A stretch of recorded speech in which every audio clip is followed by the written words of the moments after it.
Hey everybody, Chris here from It's Mead Made, and welcome to my channel. This channel is specifically made for those beginners in 3D printing, and for those people that want to start painting their 3D prints. So if you just got a 3D printer and you're like, well, now what? This is your video. So let's go ahead and get started. To make this video even easier for you, I am breaking it down into chapters. So if you want to skip ahead because you think you know certain things, that's perfectly fine. First, I'm going to be talking about the identification of the 3D printer. Understanding what parts are what. That'll help you for sure in the future when you're having issues. Then I'm going to be talking about the tools. The tools you need to be able to operate and maintain your 3D printer. After that, I'm going to talk about filament, the different types of filament you can use, and what's best for you to use as a beginner. Then I'm going to show you where you can find your own 3D models to print. After that, I'm going to be talking about the slicing softwares that you need to use, because downloading the file isn't enough. You need to be able to slice your files to be able to 3D print them. And after you have your model sliced, I'm going to show you all of the steps you need to take to be able to 3D print your file. So you have your 3D printer all put together, and it's important to understand all of the different areas and components of a 3D printer. So I'm just going to go over all of the specific parts that you should know when getting started. Now I'm going to show you two different styles of 3D printers. So this printer is a longer LK4X, and this is a direct drive. Your filament is fed in through the top into the actual hot end. The extruder motor and hot end are all in the same component. Now this 3D printer has a Bowden tube, and a Bowden tube is actually connected to the extruder motor. So this is what pushes your filament through the Bowden tube and down into your hot end. An important thing to know is your belts. Your belts are right here and right here. Now this is your Y-axis belt. It actually moves your 3D printer bed on the Y-axis back and forth. And this is your X belt. It actually rides right in the middle of the rail typically. You want to make sure all of your belts have a nice tension to them. Now this machine already has a belt tensioner built on it. Some 3D printers do not have this already on it, but you can get them as upgrades. You basically just tighten this to make sure that you have enough tension, but you don't want it too loose or you don't want it too tight. Because if it's too loose, your 3D prints will not turn out well, but if it's too tight, it will wear the belt a lot faster. On this machine, you can see that this does not have a belt tensioner. You basically have to just loosen these two bolts, hold back a good amount of tension, and then tighten these two bolts while you have your tension down. You just want to make sure that this is properly aligned. Next is the power supply. Usually the on button is right beside that and the plug. The one thing you need to be careful about is a lot of the 3D printers have a different voltage that you have to switch it to depending on the region you're at. Some power supplies are vertical and easy to see, others are more hidden. For this machine, the power supply is underneath the 3D printer. And here you can actually see how you can switch the voltage with this little switch right here. I'm in the US, so I'm using 115 volts. In other countries, you need to use 230 volts. You have to be careful because if you have it on the wrong voltage, you can actually destroy your power supply. Some 3D printers come with an auto leveling system. You will have some type of sensor that looks like this. There's 3D Touch, a BL Touch, and there's all kinds of different types of auto levelers. But that's what this is, and it will be attached to your hot end. The next thing is your actual hot end. That is actually encased here, and there's always some type of fan right there on your hot end to be able to cool it down or to be turned off so it can heat up. Attached to that is actually the nozzle. Some 3D printers will have a little silicone case around the nozzle to where if you need to remove the nozzle, you just peel this off. Just ensure that your 3D printer is turned off when you take this off and it's not hot, because it gets very hot and it can burn you. Nozzles come in different sizes, but typically you'll get one at a 0.4 millimeter size. You can get replacement nozzles on Amazon pretty cheap. I typically get them in bulk, so if a nozzle goes out or I get a clog, I can just throw that one out and put a new one on. On all 3D printers, there will be a slot for an SD card. Now, depending on your printer, they're not all micro SD cards. Sometimes you'll get a 3D printer that will take a regular sized SD card and you can just put it in there. This one accepts a micro SD card. So the important thing is when you put it in, you make sure that it can go in perfectly like that and it's not forced because it only goes in one way. Then once you have it there, you just push and it clicks and it'll stay there. All 3D printers have some type of interface to be able to control your 3D printer. This Ender 3 has a click wheel where you can just press it and you can access your menu and then turn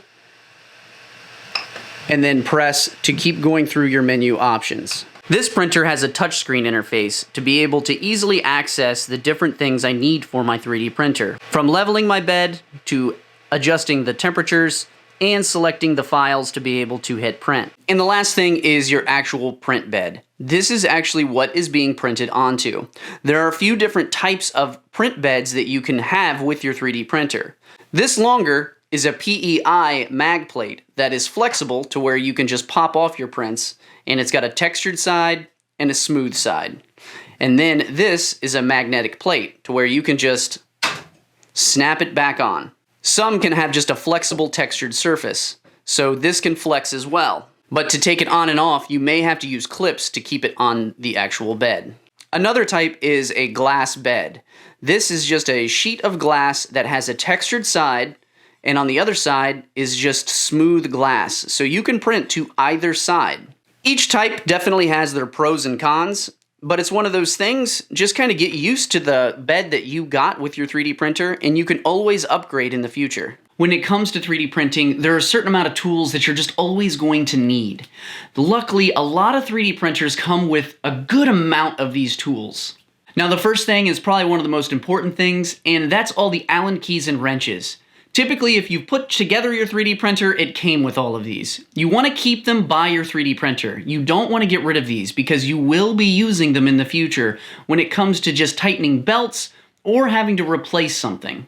Next, you're going to need a scraper. Now, a lot of 3D printers come with scrapers.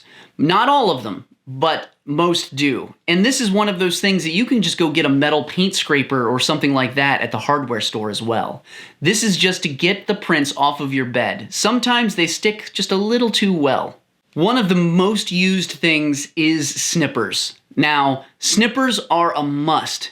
And hopefully your 3D printer came with some snippers, because this is something you use every single time you change your filament, and to be able to remove supports and just cut through some of the plastic on some of those areas. Now, removing supports on your 3D prints can be sometimes a pain in the butt, and the snippers just don't always cut it. That's why I actually got me a set of small Craftsman pliers. These pliers are just different shapes and different cutting types, and they just cut through the filament really well, and they're really good to have. So if you have a small set of pliers, these are worth their weight in gold. Now, the next things are all related to the nozzle of your 3D printer. A nozzle wrench is really handy to have, and sometimes when you buy certain sets of nozzles, they'll come with these, but you can also just buy them on Amazon or anywhere else that sells 3D printing stuff. Another thing that some printers come with is needles. Now, needles are very nice to have because sometimes you'll get a slight clog in your nozzle, and these will actually clear the nozzle for you. So you basically heat up your printer, and then you take one of these needles out, and then you push it up through the nozzle to try to clear that filament. You're also going to need an SD card reader. Now, some come with these, some don't. And this is just a USB drive that can accept a micro SD card.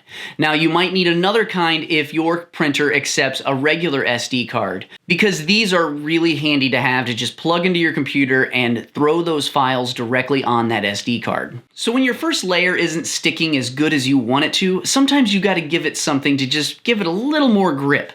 And my favorite thing is a purple glue stick.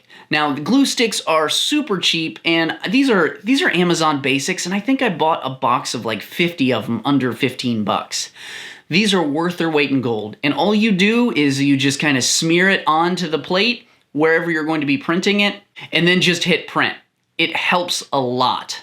And the nice thing is when you're done with your 3D print, you can just run the plate under hot water and the glue just comes right off. And when it comes to bed adhesion, isopropyl alcohol.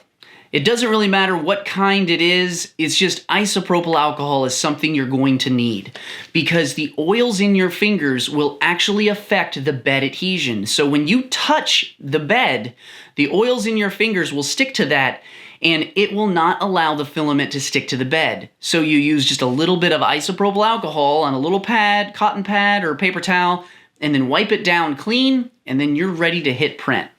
Now the last thing is for people that don't have an auto leveling system. If you have an auto leveling system, you might not need this, but I still use it for all of my printers. And that is a feeler gauge. Feeler gauges are great because you can get the exact height of your nozzle when you're leveling your 3D printer. You just take out the right size that you need. I usually use a 0.1 millimeter layer height, and all you do is when you're leveling your bed, you put that underneath your nozzle and to the bed and try to get the right distance because it's about the right distance from your nozzle to the bed. It's not about the bed being actually level. You can't just put a level on the bed and then adjust the knobs to make it level. That's not how it is. Because sometimes your x-axis, where the hot end is going back and forth, isn't perfectly level. So you have to match the levelness of whatever that is with the bed. So you have to align the bed to the nozzle, not the nozzle to the bed. And using a feeler gauge for that is a very accurate and precise way of doing so. The next thing, filament. Filament is crucial because honestly, without filament, you ain't 3D printing anything. Sorry. It is the consumable of a 3D printer. You need filament to 3D print. There are dozens of different types of filament out there. The three big ones is PLA, PETG, and ABS. Now, for me, I love PLA, and if you are truly a beginner at this, I strongly recommend just sticking with PLA because it's the easiest to print and it's so beginner friendly. A few things to note when you're getting your filament. Make sure you have the right size filament. There are different sizes of filament. Most 3D printers, and I'm just saying most, but you still need to check, is a 1.75 thickness of filament. But when you're first getting started, I strongly recommend just getting a roll of PLA. It doesn't have to be PLA plus, it can if you want it to be, but just regular PLA. It could be any color too. When you get into all of the other specialty filaments, they come with their own issues that you have to deal with because they print at different temperatures and they require different speeds. So just start at the beginning, PLA. So once you've gone through a full spool of filament, then you've got a good understanding of the basics of how your 3D printer is printing. Then you're ready to start experimenting with different things. The nice thing about all of the filament companies out there is they will actually put right on the spool what the recommended temperature is and what the recommended bed temperature is. That way you have a good baseline of where you should be starting. Now, when it comes to proper care of your filament, you do not want it in a humid area. You want to keep it in a dry place because these filaments can accept moisture into them. And when they do, let's just say your prints are not going to be pretty. I actually have already created a video explaining to you how to keep your filament dry, and I'll go ahead and put that video for you to watch later right up here. So there are millions of 3D models out there for you to 3D print. So let's jump over to the computer and I'm going to show you a few of my favorite places that I get my 3D models from. I just want to take a quick second and say thank you. Thank you to all of these amazing people supporting me on Patreon this month. Now, if you want to be like these awesome people, you will get exclusive access to my private Discord channels where we talk about everything 3D printing, painting 3D prints, and honestly, figuring out some of the failures we're having and making them print beautifully. But you'll also get access to my behind-the-scenes content and be able to vote on some of the videos that I make each month. If you're interested, the link's below for you. Other than that, let's get back to this video. So I'm going to go through a few of my favorite websites where I get my files. Some of these sites are free, some of them are paid, and some of them have a bit of both. The first one, which is probably the most popular, is Thingiverse. Thingiverse, everything here is 100% free. You just have to create an account, and then you can search for anything you want. Now, the one thing I will say, their search engine is not that great, so you have to be very specific on what you're looking for. So if you're really vague, you might get hundreds and hundreds of files to sift through, or you might get one.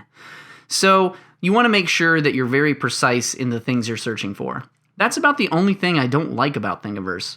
Another great place is cults3d.com. I love this site. Now, it is partially paid and partially free. So depending on the artist that is putting up the models, they could be asking money for them, or they could be giving them to you for free. But there's a lot of high quality models on here that you can buy, and some not so quality models, just like Thingiverse. Next is My Mini Factory. My Mini Factory is a great website where you can also get free models and paid models. And one cool thing about My Mini Factory is they have tribes, and you can sign up for a tribe which is supporting one specific artist or multiple artists and be able to get models every single month from them. It's just a really great way to support the artists that you like. The next one is Thangs.com. That's things with an A. This one is a lot like My Mini Factory. You can search through and find models, and you can download them. And there's a lot of good high quality models on here. I actually like to check here, and I like to check on Thingiverse when I'm looking for something free. And then another one is CG Trader. CG Trader has a lot of good models on it, but you have to be sure that you're getting a model that is for 3D printing. So you go to the 3D models and go to 3D Print Ready. And then once you're there, you can search for all of the different models that you want. And when it comes to paying for models, my favorite way to go about that is I like to support the artists. And Patreon is all about supporting the artists. Two of the artists that I love to support is LA Figures and Chibi STL, just because I'm addicted to chibis. And most artists on Patreon, when you support them, they have a welcome package. Like Chibi STL, you get 12 models right out the gate. And then whatever models he produces that month. This was for December. Like LA Figures. I support him, and we get to vote on the models that we want every month. And then each month he puts out a few high quality models for you to 3D print. So jumping back to Thingiverse, I searched for the 3D Benchy. And I'm just going to go ahead and download the file. And you just hit download right here. You give it a second, and then it'll automatically download for you. Then if you don't have a slicer already, I highly recommend using Cura. It's a really good slicer for just about any 3D printer. All you do is go to ultimaker.com, or you can go to Google and search Cura Slicer. Then you can come here and download it for free and install it, and then you're ready to get started. And this is what Cura looks like. Your background color may be a little different. It might be white, but this is another view that there is. Now, when you first open it up, you might be going through some prompts to be able to add your 3D printer. But if you need to add a 3D printer, you can go to Add Printer right here.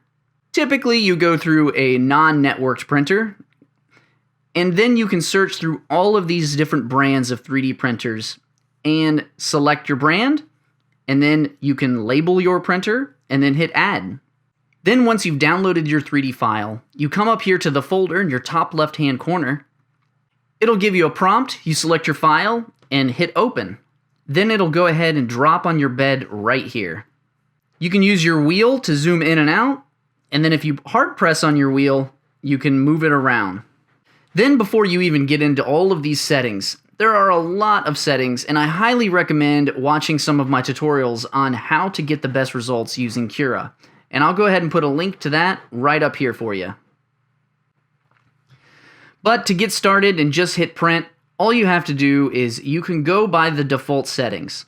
Now, super quality means it's going to have a very thin layer. So every single layer is going to print very thin, which means it's going to take longer. Low quality means it's going to have a very thick layer height, which means it will print faster, but your quality will not be as good. I typically recommend starting at standard. It's at a 0.2 millimeter layer height. Then just click standard. Then you can close this little dialog. Then you hit slice. And this says it's going to take 2 hours and 3 minutes at this setting. You can also preview this by hitting the preview button in the top middle, and this shows you all of the different layers that it's going to print. And you can actually click on this bar on the right side of your screen and drag the dot down and see what every single layer is going to look like. Then all we do is save to disk. This is where you would use your micro SD card and the USB reader, plug it into your computer, and hit save. Then once that's saved, you're ready to jump over to your 3D printer with that SD card. So even though we have our file ready to print, we need to make sure that our bed is level. This is the most crucial thing when it comes to 3D printing, is a level bed, because your first layer is the most important layer out of your entire print. So if you do not have an auto-leveling bed, these are the steps that you need to take. There are 5 points on your bed that you need to measure. Now, there is each corner of the bed and the middle of the bed. Now, if you don't have a feeler gauge, you can use a card or a sheet of paper. It's just not as accurate as using a feeler gauge, because this is the exact measurement that we need when it comes to the distance from the bed to the nozzle for a good first layer. So the first thing you need to do is you need to bring the bed down a little bit, because you don't want the nozzle hitting it. And all you do is turn the knobs whatever direction they say. I've had different 3D printers that one way is up, the other way is down. So you just got to look at the knobs. They should have an arrow saying down and another arrow saying up. For these, I have to turn these counterclockwise. So I'm going to turn them a little bit, and I'm also going to turn the back ones a little bit. Now it's ready to home the bed. So all I'm going to do is go into my menu, and I'm going to hit Auto Home. Now this is different for all 3D printers, but it is in your menu. Once it's homed, it is actually in the 0, 0, 0 position. So your X, Y, and Z position are all at 0. Now, depending on your 3D printer, you may need to disable your steppers, because I can't move this. So I'm going into my menus, and I'm disabling steppers.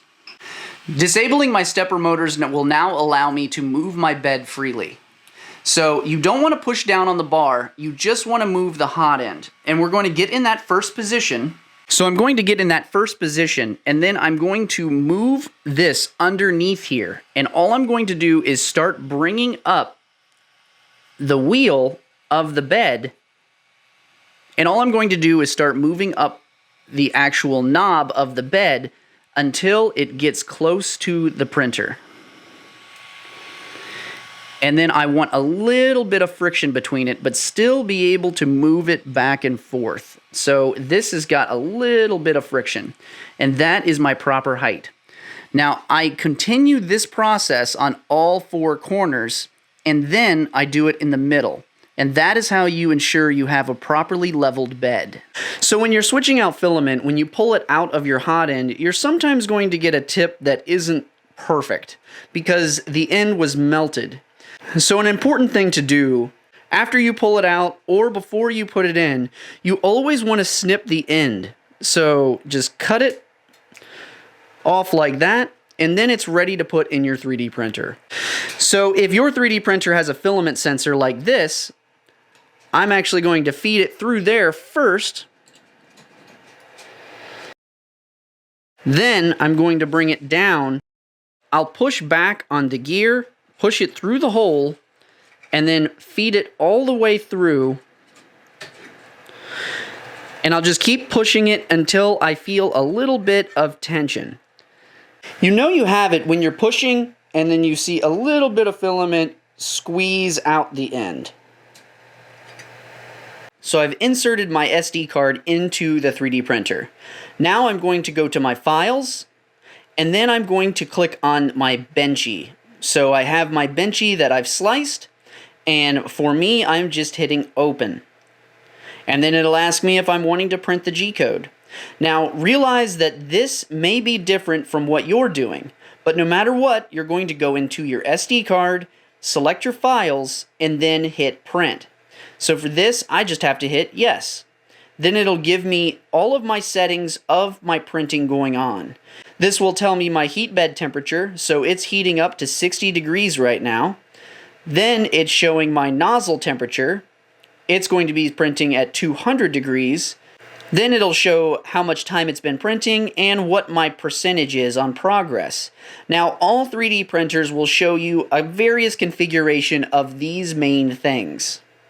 So an important thing to do when you've hit print, you always want to watch your first layer and make sure that it is sticking and you've got good adhesion.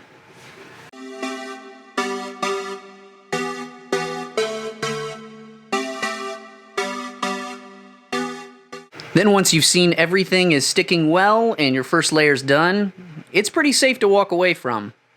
Personally, I never walk away from the first layer because if it doesn't stick, you're going to come back to a bunch of spaghetti.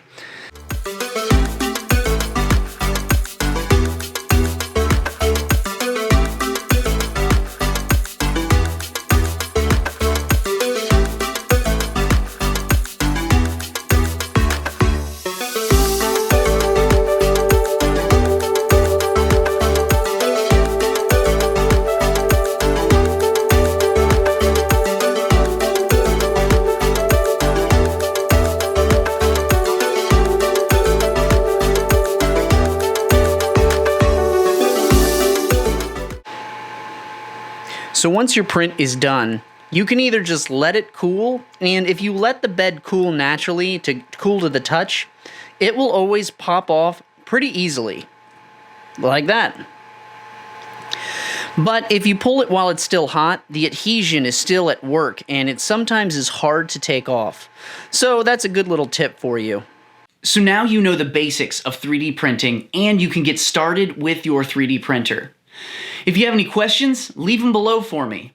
Or join my free Discord community where you can go ahead and reach out to me directly and ask me questions and I can try to help you with them. I've also created a custom playlist for you on all of the videos of the things that we haven't even talked about yet. And I'll go ahead and put that right here for you. Other than that, I wish you a great day and I'll see you in these next videos.